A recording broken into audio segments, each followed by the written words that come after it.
contextos. La voz de los protagonistas. Quisiéramos no tener que hablar de economía. Pero es una obligación. Además, de nada nos sirve esconder la cabeza y pensar que no está sucediendo nada. Sí que está sucediendo, y leyendo un poco las notas de esta mañana en relación a la economía, bueno, ya hay advertencias serias de que esta volatilidad en la economía mundial pues va a continuar por lo menos 5 años, lo dicen desde Estados Unidos, y que lo que ha sucedido en estos últimos días, esta recuperación un poco del peso, tampoco es que una golondrina haga verano, tampoco quiere decir que esta recuperación va a continuar o que vamos a ver un cambio importante en algo que le damos mucho seguimiento a los mexicanos, que es la paridad peso-dólar. Y para hablar del panorama de la economía nacional y las previsiones a corto y mediano plazo, está con nosotros el experto Axel Amarillas. Axel, ¿cómo estás? Bienvenido, buenos días. ¿Qué tal? Muy buenos días. Muy bien, gracias a Dios. Un placer estar ahora aquí en cabina. En el estudio. Sí, ya teníamos ganas de que estuvieras por acá. Bueno, la realidad de las cosas es que hay un ambiente de mucha volatilidad en la economía mundial, y en México pues no es la excepción, porque además, bueno, se exacerba con las decisiones que cada uno de los países va tomando, ¿no? Y con su propia circunstancia. ¿Dónde colocarías tú el acento en materia económica hoy por hoy, en lo que tiene que ver con México? Bueno, en materia económica, digamos, para nuestro país, es muy importante, sobre todo, lo que vaya a pasar, por un lado, con la paridad de peso-dólar, y por otro lado, con las tasas de interés. Hemos visto cómo desde principios del año pasado, pero tal vez un poquito más a mitad del año pasado, hacia nuestros días, hacia estos días, pues el tipo de cambio se ha venido depreciando de una manera bastante, de una manera muy rápida. Ese efecto ya estaba empezando a permear a la inflación, y eso era lo que le estaba preocupando al Banco Central. Ahora, digamos, una depreciación no necesariamente es algo malo, por así llamarlo. Tampoco quiere decir que sea algo bueno. Ya sabemos que hay un juego entre importaciones y exportaciones que ayudan tanto a la demanda agregada como a la producción del país. Pero lo que sí iba a tener un impacto muy grande en la economía era esa depreciación vertiginosa que estaba teniendo el tipo de cambio. Ahora, este anuncio conjunto que hicieron la Secretaría de Hacienda y el Banco de México a mediados de febrero, pues vino a hacer como que una especie de ¿qué será? Como una inyección para intentar controlar de una manera rápida esa enfermedad que venía presentando el tipo de cambio, ¿sí? Obviamente es una medida, desde el punto de vista económico, un anuncio que hagan en conjunto tanto la Secretaría de Hacienda como el Banco de México, es visto de una muy buena manera, porque son anuncios que al menos en la presente administración, si mal no recuerdo, debe ser el primero que se hace con esta naturaleza, o sea, donde al menos das a entender al mercado que tanto el responsable del gasto público como el responsable de la política monetaria se sentaron a dialogar con respecto a los lineamientos de política económica, y eso no en el presente gobierno no había estado sucediendo, al menos hasta ahorita. Y bueno, ese anuncio conjunto pues sí vino a detener esa vorágine que traía el tipo de cambio, pero bueno, aquí la pregunta es qué tanto va a durar, ¿no? Y después de eso, ¿hasta dónde se va a volver a ir el tipo de cambio? Claro que ahorita, adicionalmente a ese anuncio que se hizo, también vino a hacer, vino a reforzar la postura de la política económica, pues el anuncio que tuvo la Reserva Federal, claro. Porque el anuncio que hizo la Reserva Federal de mantener sus tasas de interés, pues todavía, ahora sí que alivió las presiones sobre el tipo de cambio, ¿sí? Pero eso no quiere decir que permanentemente vayan a tomar ese tipo de decisiones. Exactamente, es que al final de cuentas, la actividad más bien, el ritmo de la economía mexicana tiene que ser respaldado por sus principales o por sus fundamentales, ¿sí? O sea, mayor productividad, mayor producción, mayor empleo, etcétera, etcétera. Mientras no tengamos esos fundamentales fortalecidos, pues vamos a entrar en el juego de la economía internacional, ¿sí? Y ahorita sabemos que pues la economía de Estados Unidos parecía que iba saliendo y ahora parece que no va saliendo, entonces parece que está ahí en el limbo. Y la que había sido el gran escaparate de la economía mundial, pues era la economía de China, pero estamos viendo que su desaceleración cada vez es más evidente. Entonces, digamos que de aquí a unos, como decía ahorita, unos 5 años, pues muy probablemente vayamos a estar en inestabilidad financiera, porque la actividad económica real no está ayudando o no está mostrando mejoría en los principales agentes de la economía. Ajá. Ahora, a México, evidentemente, lo que lo metió en el hoyo fue la baja en el precio del petróleo. Sí, y esta situación que se ha venido dando a conocer, ¿no? La corrupción tan grande y las pérdidas millonarias que tenemos por diferentes vías en lo que tiene que ver con la actividad de las paraestatales. ¿Esto cómo impacta, cómo incide? Sí, bueno, ese es aparte, es otro factor, ¿verdad? O sea, lo que viene siendo la disminución en los precios del petróleo, pues es algo muy, digamos, bastante grave, especialmente para la economía mexicana, pero digamos que es fundamentalmente para el gobierno, ¿verdad? El principal problema que tiene el gobierno federal, el gobierno de México, pues es que mientras los precios del petróleo no se recuperen, pues va a haber una creciente tendencia hacia aumentar la deuda pública, porque como nosotros sabemos, el gasto público no se puede reducir, digamos, en gran magnitud de la noche a la mañana. Entonces, ahora sí que para fortuna del gobierno, pues existe la emisión de deuda pública, que esa sí se puede solucionar.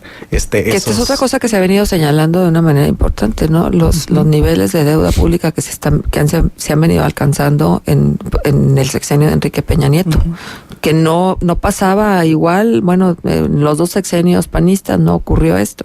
Sí, y es que, a palabras del secretario de Hacienda, él dice que la idea del gobierno es llegar al balance fiscal, pero yo la verdad no sé a qué tipo de balance fiscal se refiera, porque las cifras nos muestran otra cosa, ¿no? O sea, nos muestran que la deuda pública se ha incrementado sustancialmente, y pues esto tiene mucho que ver con que tanto en la disminución de los precios del petróleo, pues disminuye los ingresos del gobierno. El aumento en el tipo de cambio aumenta el servicio de la deuda o el pago de intereses de la deuda mexicana que está en dólares, y adicionalmente se está tomando una decisión de política monetaria de incrementar las tasas de interés, pues todavía incrementa más el costo de la deuda. Excel, y este asunto de la deuda, entiendo finalmente los resultados a largo plazo, ¿no? Endeudar a más allá del propio sexenio o incluso hablar de generaciones, pero en el corto plazo y hablando en periodos políticos, ¿qué implicaciones tendrá, por ejemplo, para el sexenio del presidente Peña Nieto los niveles históricos de deuda que están alcanzando? Sí, fíjate, por ejemplo, pues en términos políticos, ahí sí ahora sí que depende mucho de los adversarios que tanto pueden llegar a capitalizar, ¿verdad? Ese número o esa serie de deuda pública, porque a final de cuentas, como tú mencionas, por ejemplo, si mal no recuerdo, fue con el sexenio de Calderón, o no sé si todavía fue debe ser con el sexenio de Calderón, fue la primera vez que se emitieron bonos a 50 y a 100 años, ¿sí? Entonces, por ejemplo, si abusas de ese tipo de instrumentos, estás hablando de que un gobierno de ahorita está endeudando a la nación 100 años más adelante. Pues nosotros en Coahuila aquí tenemos una referencia, ¿sí?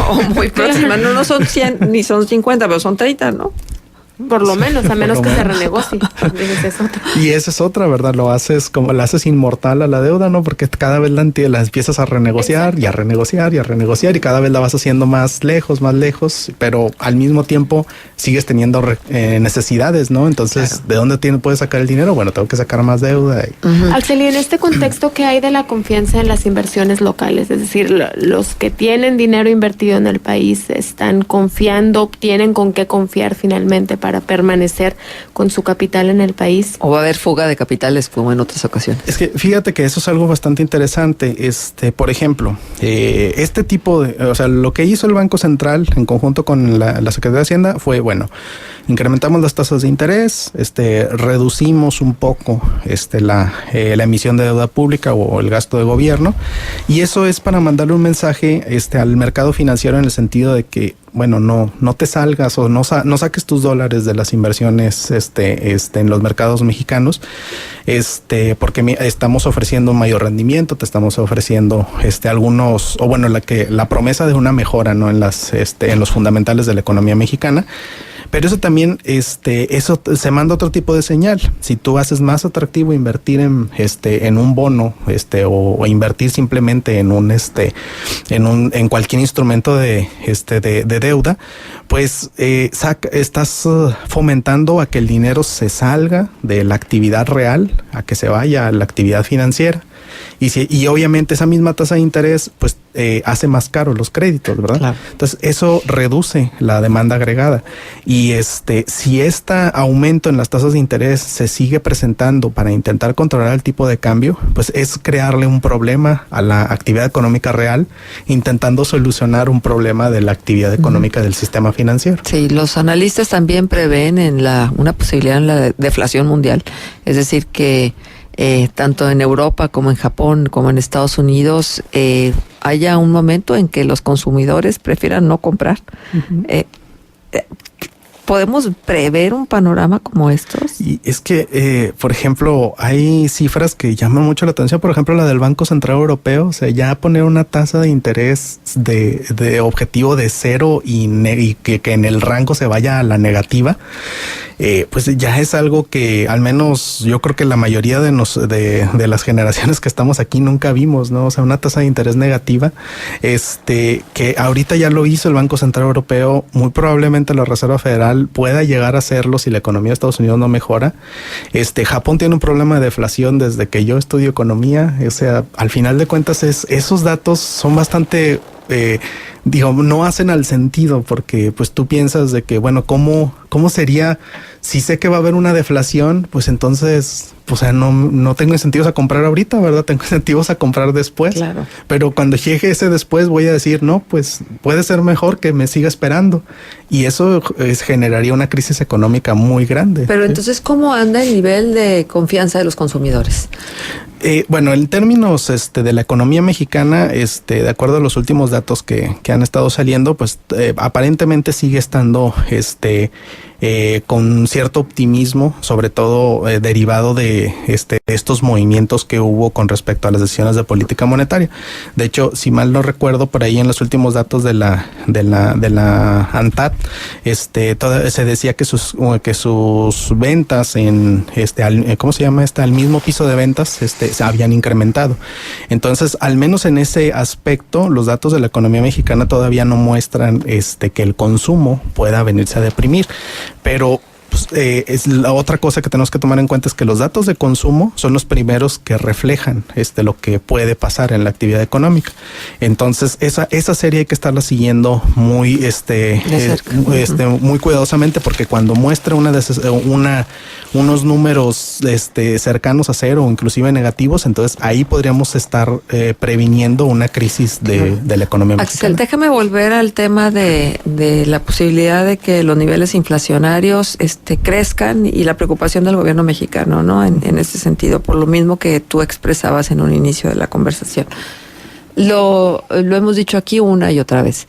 Lo que es cierto es que las amas de casa o los hombres que hacen la compra se pueden dar perfecta cuenta que de una semana a otra hay una variación importante en los precios, y no necesariamente tiene que ver con oferta-demanda o con que el clima esté malo y que la producción en algún tipo de producto disminuya y entonces esto incremente los precios. No, sino en general. ¿Sí? ¿No está para el sol con un dedo? Pues lo que sí es cierto es que dentro de esta depreciación del tipo de cambio no se había venido reflejando a la actividad económica, y ya a partir de este año, ahora sí ya la empezamos a ver. porque muy probablemente en un principio la mayoría de los empresarios tenían la idea de que así como en un momento se depreció, pues podría volver a apreciarse. Pero ya para decisiones de inversiones a partir del 2016 ya se tomaron otro tipo de medidas con respecto al tipo de cambio, y eso ha originado un incremento inflacionario. O sea, ahora vemos que los precios se han incrementado por eso. Exacto. ¿Sí? Ahora aquí la pregunta es, bueno, ¿qué tanto nos va a durar esta disminución en la depreciación del tipo de cambio? Y hasta dónde se va a volver a ir cuando vuelva a regresar a ese proceso de depreciación. No tenemos bola de cristal, pero evidentemente hay que esperar lo peor. Falta, ¿no? Sí. Muy bien. Axel, pues muchísimas gracias por estar con nosotros y por compartirnos tus puntos de vista en materia de economía. No por nada, y bueno, aquí estamos para temas económicos. Muchísimas gracias. Gracias.